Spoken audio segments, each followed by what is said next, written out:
Winter came early to the eastern edge of Europe in 1475. Snow sealed the roads.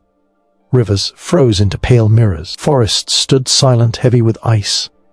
It was the kind of season that stopped wars before they began. But the Ottoman Empire did not stop. From the south, tens of thousands of soldiers marched into a narrow valley, certain of victory. They had crushed kingdoms larger than this, cities richer than this, armies stronger than this. What stood before them now was only a small principality, thinly populated and poorly defended. One more obstacle on the road into Central Europe.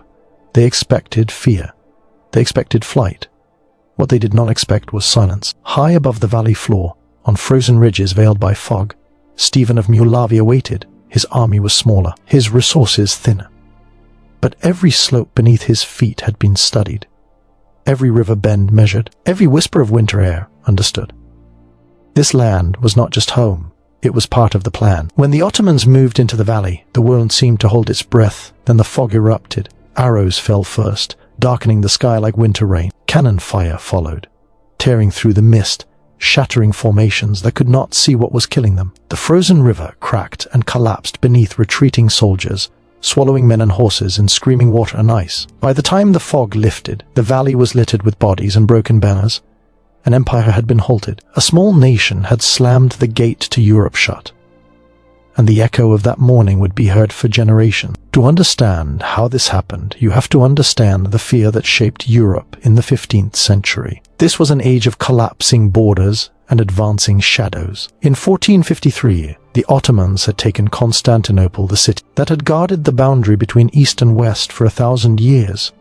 Its fall sent shockwaves across the continent. After that, the Ottoman advance did not slow. It accelerated. Year after year, their armies pushed deeper into the Balkans. Fortresses fell. Kingdoms bent or broke. To many Europeans, the Ottomans seemed unstoppable. Not merely a state, but a force of nature. Like fire, like floodwater, like winter itself. North of this rising empire lay Moldavia. It was not a kingdom of gold or marble. It was a land of forests, hills, muddy roads, and river valleys that flooded in spring and froze hard in winter. It had no massive walls, no great standing army, no powerful allies waiting just beyond the horizon. What Moldavia had was position. It sat between the Ottoman world and the heart of Europe, between Hungary, Poland, and the rich lands beyond. Whoever controlled Moldavia controlled the crossings, the trade routes, the roads armies marched on. That made Moldavia dangerous, and it made it doomed, unless it fought perfectly. The man responsible for that fight was Stephen, later remembered as Stephen the Great. He inherited a principality surrounded on all sides by stronger powers. He understood something many rulers did not. Moldavia could never win a war of strength. So he ruled with restraint. He negotiated. He delayed. He paid tribute when survival demanded it. Every decision was weighed against a single question. Does this buy us time? But time is a currency empires always demand more of. As the Ottoman Empire grew stronger, its demands grew heavier. Tribute increased, political pressure followed, control of key ports along the Black Sea, Shilia and Setata Alba, became a constant struggle. These were not just cities, they were lifelines. Stephen watched neighboring states try to appease the empire. Each concession cost them land, each compromise cost them independence. He saw the pattern clearly. Empires do not stop when they are satisfied. They stop when they are resisted. At first, Stephen tried to keep the peace. But peace began to feel like slow surrender. Ottoman officials no longer spoke as equals. They spoke as owners. Moldavia was no longer treated as a partner. It was treated as territory waiting to be absorbed. Along the frontier, tension hardened into violence. Patrols clashed.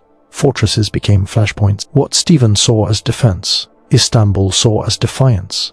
By late 1474, the illusion was gone. The Ottoman leadership decided Moldavia had become a threat, not because it was strong, but because it dared to resist. And threats in an empire built on momentum had to be destroyed quickly. Plans were made, forces assembled. An army large enough to erase Moldavia in a single winter campaign began moving north. For Moldavia, this was no longer politics, it was a fight to exist. Stephen's scouts brought grim news. The army coming toward him numbered in the tens of thousands. He could not match them. He could not buy time anymore. So he prepared to change the battlefield itself. Winter tightened its grip as Stephen began his work. Villages near the southern border were quietly emptied. Families moved inland without panic, without protest. Food stores were hidden or destroyed. Wells were sealed. Forest paths were blocked or redirected. Every frozen river crossing was studied, marked, memorized. An army that did not know this land would bleed for every step. The people understood. Moldavians had lived under pressure all their lives. They trusted Stephen because he had never promised miracles, only survival. At the same time, he reshaped his army. Heavy forces were useless here. Speed mattered. Knowledge mattered. Light cavalry became his weapon. Riders who could strike, vanish, and strike again. Archers trained to fire from movement, from concealment, from ridgelines swallowed by fog. His most trusted warriors stayed close, waiting for the moment when timing would decide everything. Even the peasant levies had purpose. They knew the forests. They knew the marshes.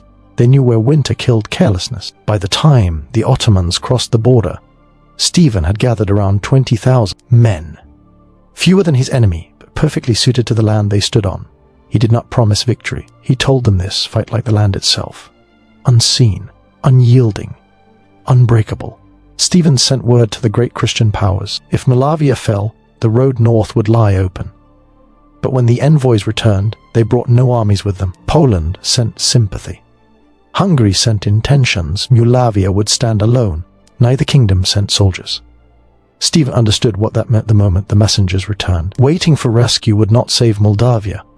It would only waste the one thing he could not replace: time. As December tightened its grip on the land, Stephen's scouts began bringing back harder news. Along the Danube, the Ottomans were no longer posturing.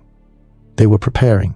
Supply depots were taking shape. Camps rose where there had been none. Wagon trains stretched for miles. At their center stood Hadim Süleyman Pasha, assembling an army count not in thousands but in tens of thousands, all aimed north. Stephen did not rush to meet them. He did not lash out in anger or desperation. Instead, he vanished. Moldavian camps melted into the forests. Cavalry units slipped away from the roads and trails the Ottomans expected to see them on. Patrols avoided contact. No banners were raised. No challenges issued. To Ottoman eyes, it looked like collapse, like fear, like a ruler retreating deeper into his land because he had no other choice. That illusion was exactly what Stephen wanted them to believe. Behind that silence, the battlefield was being shaped. Stephen fixed his attention on a valley near the town of Vaslui, a low, constricted place hemmed in by marshland, ridges, and a river that froze unevenly in winter. He walked it himself. He studied how the fog pooled at dawn, thick and low, swallowing sound and distance. He listened to how footsteps echoed off the slopes. He learned where snow hid soft ground, where ice cracked under weight, where men would slow without realizing why. This was not a valley built for marching armies. It was built for ambush. Orders went out quietly. Trenches were carved beneath fresh snow, invisible to anyone advancing through the white ground. Archers were positioned behind ridgelines and earthen rises, where they could fire unseen until the moment the sky itself seemed to attack. Small cannons light enough to move, heavy enough to kill were mounted on sleds and concealed in the woods, ready to thunder and vanish before the enemy could fix their position. To sell the lie even further, Moldavian riders began striking just often enough to be noticed. A supply wagon burned here. A scouting party vanished there. Each attack was brief, sharp, then gone. To Ottoman commanders, it looked like disorder, like a country unraveling, like an enemy too weak and frightened to stand and fight. None of it was random. Every movement had a purpose. Every silence was planned. Then the news arrived. The Ottoman army had crossed the border. Tens of thousands of men poured into Moldavia, following roads and valleys Stephen had already turned against them. As they advanced, the weather tightened its grip. Fog thickened. Rivers froze unevenly beneath marching boots. The land itself seemed to resist their passage. And with every mile, the valley near Vaslui drew closer. The Ottomans believed they were chasing a broken enemy. They believed victory was only a matter of time. Stephen knew they were walking into the place he had chosen. By the night of January 9th, 1475, everything was ready. Before dawn, the valley disappeared. A heavy, frozen fog rolled in, thick as smoke, clinging to the ground and swallowing the ridges. It erased distance. It erased direction. Stephen had waited for this exact moment. Ottoman formations relied on visibility, tight ranks, clear commands, coordinated movement. Fog did not disrupt that loudly. It dismantled it quietly. The Ottomans did not see the trap close. They heard it. A distant rumble echoed through the mist. Boots, hooves, wagons, tens of thousands of men pushing forward through a narrow valley, believing the Moldavians were still retreating ahead of them, believing the ground was empty. It was not. High on both sides of the valley, Stephen's army waited, silent, still, half hidden among trees, rocks, and snow-covered earthworks.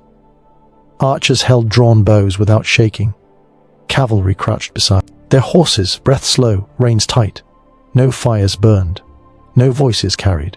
The army had become part of the land. As the Ottoman columns pressed deeper, a new sound slipped into the fog. A horn. Then another. Then several more, echoing from different directions. In the white haze, it sounded as if the valley itself had found a voice. Ottoman soldiers slowed. Officers shouted commands that dissolved into nothing. Men searched the fog for shapes that refused to appear. Then Stephen gave the signal. Arrows erupted from the ridges, hundreds, then thousands. They tore through the fog and slammed into the packed Ottoman ranks. Shields came up too late. Men fell without ever seeing who had killed them. Formation collapsed into instinct. Before they could recover, the valley shook. Moldavian cannons fired. Hidden guns thundered from unseen positions, their blasts magnified by the fog. Shot ripped through the columns, shredding cohesion, turning disciplined ranks into choking knots of confusion, and then the fog itself attacked. Moldavian light cavalry burst out of the mist, striking flanks at full speed. Arrows flew, sabers flashed. Then the riders vanished again, swallowed by white silence before any counterattack could form. Attacks came from the left, then the right, sometimes both at once. The Ottoman infantry, trained, experienced, feared across continents, found themselves fighting an enemy they could not see. Orders overlapped and contradicted one another. Units advanced when they should have held. Others fell back into their own men, sound twisted in the fog, turning commands into noise. Discipline bled away with every heartbeat. From a concealed ridge, Stephen watched. He did not rush the moment. He waited. The Ottomans needed to be fully blind, fully broken. Only then would the final blow fall. When the moment finally arrived, Stephen did not shout. He did not rush. He raised his hand, and the trumpets answered. A deep, rolling blast tore through the fog, low and thunderous, echoing off the frozen slopes. It was not just a signal, it was a declaration. Moldavia was done hiding. From behind the white wall of mist, Stephen's main battalion surged forward. Infantry and elite guards poured down from the ridges in disciplined waves, shields locked, blades ready, moving with the force of an avalanche released at the perfect instant. This was the blow Stephen had been saving since the first Ottoman boot crossed the border. Not a skirmish, not harassment, a full, crushing release of everything he had held back. The valley exploded into violence. Ottoman soldiers, already blinded and disoriented by fog and fire, suddenly faced Moldavian infantry smashing into them head-on while cavalry tore into their flanks. Formations collapsed under the pressure. Shields cracked. Horses slipped and screamed as frozen mud turned the ground into a trap of its own. Drums and trumpets vanished beneath the raw noise of battle men shouting, steel striking steel, arrows hissing down from the unseen heights. Panic moved faster than commands. Some Ottoman units tried to retreat across the frozen river, desperate to escape the killing ground. They never made it. Days of marching had weakened the ice. Moldavian archers saw it instantly. Volley after volley slammed into the crossings. The ice fractured, then shattered. Men plunged into freezing water, dragged down by armor, swept under as others fell on top of them. The river became a grave. Those who reached the far bank found no safety waiting. Moldavian riders had already swung behind the valley, sealing the exits. What had begun as a march of conquest had turned into a sealed box of death. The once massive Ottoman army was trapped, pressed against riverbanks, fog-choked, slopes, and relentless attacks striking from every direction at once. Only then did Stephen ride forward. He entered the battlefield not as a symbol, but as a verdict. His presence ignited the final surge. Moldavian soldiers pushed harder, driving the Ottomans deeper into chaos. One by one, imperial standards fell, swallowed by snow and bodies. The empire's banners, once markers of inevitability, vanished into the white. By midday, the fog began to thin. What it revealed was not the aftermath of a battle. It was the remains of a catastrophe. Thousands of Ottoman soldiers lay scattered across the frozen valley.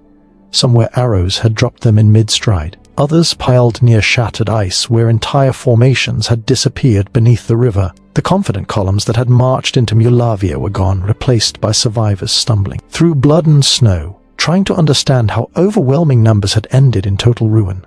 Stefan did not celebrate. Victory on the field was only the first test. What followed mattered more. He rode slowly through the valley, not collecting trophies, not basking in triumph, but confirming the truth with his own eyes. His officers reported in grim tones units destroyed, others broken beyond recovery, remnants fleeing south in no formation at all. Moldavian forces pursued, but Stefan stopped them before recklessness could take hold. Triumph, he knew, could kill as surely as defeat. Instead, he sent scouts, fast men, locals who knew every trail and ravine. Their reports confirmed it. The Ottoman army was no longer an army. It was fragments, leaderless groups stumbling through winter without weapons, without boots, without hope. Across the countryside, the news spread carefully at first. Farmers emerged from forests. Villagers crept back toward their homes, unsure whether to trust the silence. Then they saw it, Moldavian soldiers returning with captured banners and prisoners. Relief broke through fear, then disbelief. Against every expectation, against the empire's terrifying reputation, Moldavia had won. That evening, Stefan gathered his council. The men were wounded, exhausted, barely standing, but something burned in their faces stronger than fatigue. Pride. They had faced an army meant to erase them. Instead, they still stood. Stefan's thoughts were already beyond the valley. He knew this victory did not end the danger. The Ottoman Empire was vast, disciplined, relentless. It would recover. It would return. And Europe needed to understand what this battle truly meant. Messengers rode through the night toward Hungary, Poland, and beyond, carrying not boasts, but warnings. Their letters spoke of Vaslui plainly. If Moldavia had fallen, the Ottomans would already be at the gates of Central Europe. This victory had not saved one principality. It had bought time for an entire continent. Europe listened. Kings who had ignored Stefan now praised him. Chroniclers wrote that bells rang for days. In Rome, the Pope named him a champion of Christendom. Travelers carried the story across borders, speaking of the battle with awe, as if recounting something barely believable. Stefan did not relax. Fortresses were reinforced, roads repaired, soldiers fed, armed, sheltered. He understood humiliation would sharpen Ottoman resolve, not dull it. Vaslui was a triumph, but not an ending. As night fell, Moldavian soldiers lit torches along the ridges. Firelight flickered across snow and stone where they had stood together against impossible odds. Some prayed, others sat in silence, thinking of the fallen. A few stared upward, trying to comprehend how they had become part of something history would remember. Stefan looked out over the valley one last time. Cold, silent. Yet within that silence lived something powerful. Something earned, the steady breath of a nation that refused to disappear. Moldavia had survived, and because it survived, Europe had time to breathe. The snow at Vaslui melted by spring, but the memory didn't. Messengers carried the story across Europe faster than any army could march. A small land had stopped an empire, not with numbers, not with wealth, but with preparation, patience, and the will to refuse extinction. The victory did not end the threat, it merely postponed it. The Ottomans would return larger in number, sharper in purpose, and burning to erase the humiliation carved into that frozen valley. Empires do not forgive, they remember. So history leaves us with a question that refuses to fade. Was Vaslui a miracle, or a warning? A single, desperate stand that bought precious time, or the first fracture in an empire that believed itself untouchable? Because the story does not end on the battlefield. It continues in the silence that follows defeat when wounded empires regroup. Pride hardens into resolve, and vengeance begins to take shape. If this video held you to the end, make sure to like the video, subscribe for more cinematic history. Tell me in the comments which empire's return you want to witness next, because this war is far from over.